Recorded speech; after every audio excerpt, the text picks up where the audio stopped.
सबूत चाहिए। वाराणसी में नरेंद्र मोदी चुनाव लड़ रहे थे, 11 लाख लोगों ने वोट डाला। मशीन से कितना निकलना चाहिए? 11 लाख निकलना चाहिए। 12,87,000 निकला।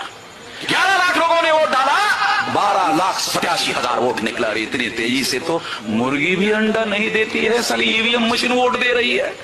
आज तक कभी नहीं सुना गया कि ईवीएम मशीन वोट भी देती है। 1,87,000 वोट नरेंद्र मोदी के चुनाव क्षेत्र में ज्यादा निकले। सुप्रीम कोर्ट ने ऑर्डर दिया, इसकी जांच होगी। 22 मार्च को हियरिंग थी, ऑर्डर था सुप्रीम कोर्ट का। नरेंद्र मोदी ने 22 मार्च को जनता कर्फ्यू घोषित कर दिया। बंद, सुप्रीम कोर्ट बंद, जनता कर्फ्यू घोषित। कोविड आ गया है, सारे लोग मर रहे हैं, मुर्गियों की तरह मर रहे हैं, जनता कर्फ्यू। 23 को बंद, सारा देश बंद, लॉकडाउन लागू कर दिया। 2 साल तक सुप्रीम कोर्ट बंद। कहां से हियरिंग करेगा और कहां से फैसला करेगा?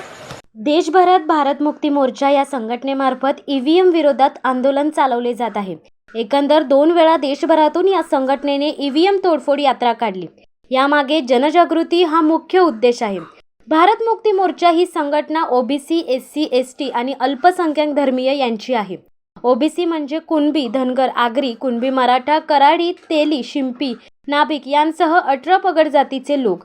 भारत मुक्ती मोर्चा या संघटनेचे अध्यक्ष वामन मेश्राम आहेत। लाखांची सभा घेणारे अखिल भारतीय स्तरावरील नेतृत्व म्हणून वामन मेश्राम यांना ओळखले जाते। ईव्हीएम विरोधात देशपातळीवर वामन मेश्राम आंदोलन चालवित आहेत।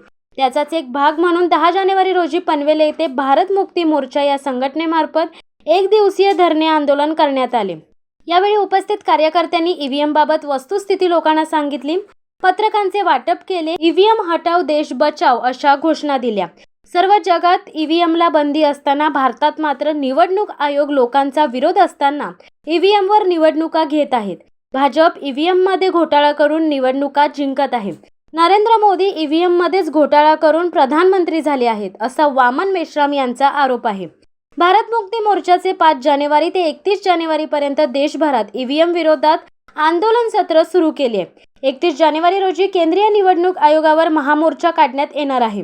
देशभरातून लाखो देशप्रेमी नागरिक स्वतःच्या खिशातून खर्च करून दिल्लीला जाणार आहेत।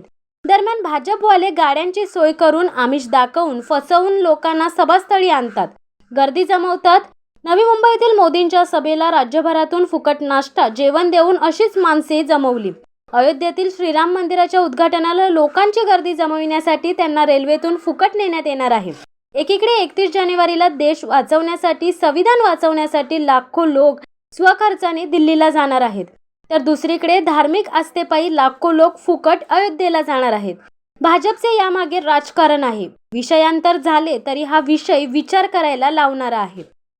शिवसत्ता टाइम्स न्यूज ब्युरो, पनवेल। दे धडक बेधडक वृत्त देणाऱ्या आपल्या शिवसत्ता टाइम्स न्यूज चॅनलला लाल बटन दाबून सबस्क्राईब करा आणि बेल आयकॉनला क्लिक करायला विसरू नका।